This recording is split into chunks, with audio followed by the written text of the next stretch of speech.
Assalamualaikum warahmatullahi wabarakatuh. Bagaimana kabarnya adik-adik? Ya, jadi setelah liburan semester kemarin, kita akan kembali melanjutkan pembelajaran kita, khususnya pelajaran matematika kelas 7 semester 2. Ya, jadi saya berharap adik-adik tetap semangat untuk mengikuti proses pembelajaran walaupun kita melakukan proses pembelajaran secara daring, dan tetap jaga kesehatan, jaga imun, serta jaga iman. Oke, jadi langsung saja kita ke pembahasan. Jadi materi kita kali ini yaitu perbandingan. Jadi kata perbandingan ini sudah tidak asing lagi ya bagi kita. Adapun kegiatan pembelajaran kita yaitu memahami dan menentukan perbandingan dua besaran. Jadi di sini sudah saya sajikan permasalahan. Kalian juga bisa lihat di buku paket kalian yang sudah dibagikan. Banyak masalah dan pengambilan keputusan yang sering kita temui membutuhkan perbandingan. Jadi memang ada beberapa masalah yang kita temukan di kehidupan sehari-hari, dan untuk memecahkannya memerlukan konsep perbandingan. Dan di sini juga sudah disediakan beberapa contoh. Manakah yang berlari lebih cepat? Kakak yang berlari 8,5 km per jam atau saya yang berlari 16 km dalam 2 jam. Ya, jadi di sini kita disuruh membandingkan yang mana yang lebih cepat berlari antara kakak dengan saya. Kakak katanya berlari 8,5 km per jam, sedangkan saya berlari 16 km dalam 2 jam. Ya, jadi di sini kita harus jeli. Kakak dihitungnya dalam per jam, sedangkan saya dihitung dalam 2 jam. Otomatis kita tidak bisa langsung membandingkan. Namun kita harus mengubah dulu 2 jam ini menjadi per jam juga supaya bisa kita bandingkan. Jadi saya berlari 16 km dalam 2 jam. Kita ubah ke dalam 1 jam sehingga menjadi 8 km. Jadi kenapa 8 km? 16 ini kita sisa bagikan dengan 2 sehingga menghasilkan 8 km per jam. Jadi saya berlari 8 km per jam, sedangkan kakak 8,5 km per jam. Dan sudah bisa kita lihat perbandingannya, otomatis kakak lebih cepat berlarinya dibandingkan saya. Oke, jadi kita lanjut di permasalahan kedua. Manakah jeruk yang sama yang akan kita beli antara di supermarket yang dijual Rp2.400 per 100 gram atau di pasar dengan harga Rp18.000 per kilogram? Ya, jadi ini sama tadi, memiliki perhitungan yang berbeda. Di supermarket dihitung per 100 gram, sedangkan di pasar per kilogram. Jadi kita ubah dulu per kilonya ini menjadi per 100 gram supaya bisa langsung kita bandingkan. 1 kilogram itu kan 1000 gram ya. Jadi 1 gramnya itu Rp18. Nah, kalau 100 gram kita kalikan dengan 100. 18 kali 100 itu tentunya Rp1.800. Jadi untuk per 100 gramnya di pasar itu Rp1.800, sedangkan di supermarket Rp2.400. Jadi bisa kita bandingkan bahwa di supermarket itu harganya lebih mahal dibandingkan di pasar. Oke, selanjutnya Ali bersepeda sejauh 8 km dengan waktu tempuh 20 menit. Adi bersepeda sejauh 24 km dalam waktu 40 menit. Ya, jadi siapakah yang mengendarai sepeda lebih cepat? Ya, jadi untuk mengetahui perbandingannya sama, yang tadi kita ubah dulu 40 menit ini menjadi sama dengan 20 menit. Ya, caranya kita bagi 2. Ketika 40 menit ini kita bagi 2, ini juga otomatis kita harus bagi dengan 2. 24 dibagi 2 itu sama dengan 12 km.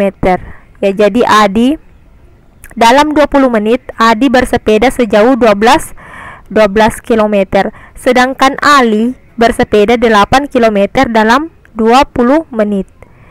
Jadi Ali 8 km. Nah, yang mana yang lebih cepat? Otomatis yang lebih cepat adalah Adi yang 12 km. Oke, jadi seperti itu perbandingan. Contoh-contoh dari situasi yang membutuhkan konsep perbandingan. Dan masih banyak contoh-contoh situasi lainnya yang mungkin sering kita temui dalam kehidupan sehari-hari. Jadi untuk memahami seperti apa itu perbandingan lebih jauh, kita langsung ke pembahasan selanjutnya. Ya, jadi adik-adik, terdapat 3 cara berbeda untuk menyatakan suatu rasio atau perbandingan. Rasio itu sama dengan perbandingan ya. Jadi sama saja rasio dan perbandingan. Cara yang pertama yaitu dengan pecahan. Misalnya dituliskan 2/3. Ini sama halnya dengan 2/3. Oke, ini cara pertama. Cara yang kedua, dipisahkan dengan titik 2. Titik 2 misalnya 2, ini titik 23 artinya 2/3. Oke. Dan yang ketiga, dipisahkan kata dari. Misalnya 2/3 artinya ini adalah 2/3. Jadi ini adalah ketiga cara berbeda yang bisa kita pakai untuk menentukan suatu rasio atau perbandingan. Baik, supaya kalian lebih paham, kita langsung bahas ke contohnya. Ini bisa kalian lihat di buku paket kalian juga. Dari 150 siswa diwawancarai tentang kesukaan membaca berita. 100 siswa memilih media online. Media online ini pasti kalian tahu semua lah, media berupa kayak artikel di internet ataupun website dan lain sebagainya, blog, seperti itu. Dan 50 siswa memilih media cetak. Media cetak ini seperti koran, majalah, surat kabar dan lain sebagainya. Rasio banyak siswa yang memilih media online terhadap jumlah siswa yang diwawancarai ditunjukkan sebagai berikut. Ya, jadi yang perlu kita garis bawahi adalah siswa yang memilih media online terhadap siswa yang diwawancarai, jumlah siswa yang diwawancarai. Jadi yang diminta adalah perbandingan siswa yang memilih media online terhadap jumlah siswa yang diwawancarai. Ini kita perhatikan dulu, yang memilih media online adalah 100 siswa. Jadi makanya di sini kita tulis 100 terhadap, ini terhadap jumlah siswa yang diwawancarai. Di sini jumlah siswa yang diwawancarai ada 150 siswa, makanya per 150. Jadi ini perbandingannya 100 per 150. Terus sama dengan 2/3. Kenapa bisa dapat 2/3? Ini 100 per 150 ini kita sederhanakan. Ini bisa kita bagi 10 atau kita coret nolnya ya. Masing-masing bagi 10, maka hilang nolnya. Terus 100 ini kita bagi dengan 5. Semuanya kita bagi dengan 5. 10 per 15 ini bagi dengan 5/5 ya. 10 dibagi 5 itu dapat 2. Dan 15 dibagi 5 itu dapat 3. Makanya perbandingannya didapat 2/3. Atau 2.3 dibaca 2/3. Jadi perbandingan siswa yang memilih media online terhadap jumlah siswa yang diwawancarai adalah 2/3. Atau bisa juga dituliskan dengan kata-kata seperti ini. Rasio 2/3. Ini 2/3 menyatakan bahwa 2 dari setiap 3 siswa yang diwawancarai lebih memilih berita melalui media online. Jadi ketika 3 siswa diwawancarai, maka 2 diantaranya itu memilih media online dan 1 media cetak. Oke, bagaimana kira-kira jika pertanyaannya diganti seperti ini? Banyak yang ditanyakan adalah rasio banyak siswa yang memilih media online terhadap media cetak, atau perbandingan banyaknya siswa yang memilih media online terhadap media cetak.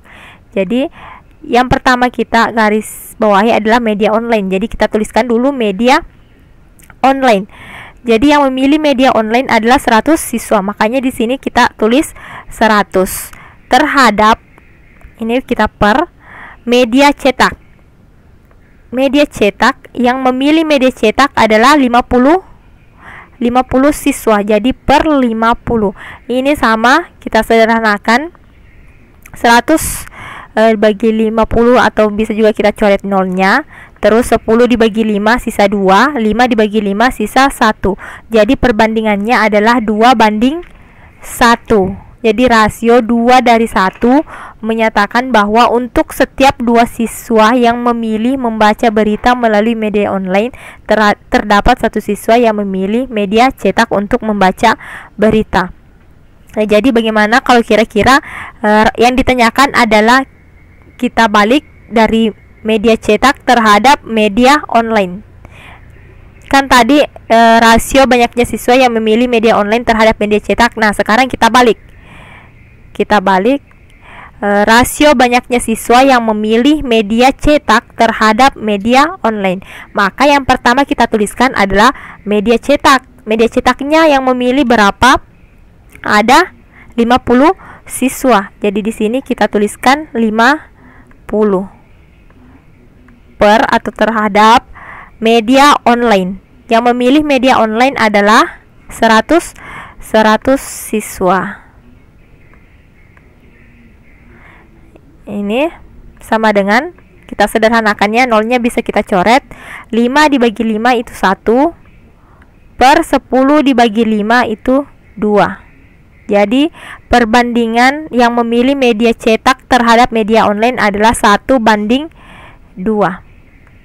1 banding 2. Jadi kita perlu hati-hati ya, yang mana duluan disebut itu dulu kita tuliskan. Jangan sampai terbalik media online terhadap media cetak, tapi yang kita dapatkan hasilnya media cetak terhadap media online. Jadi harus perhatikan, kalau media online duluan maka kita tuliskan media, jumlah media yang memilih media online yang kita tuliskan pertama, dan begitupun sebaliknya. Oke, dapat dipahami ya.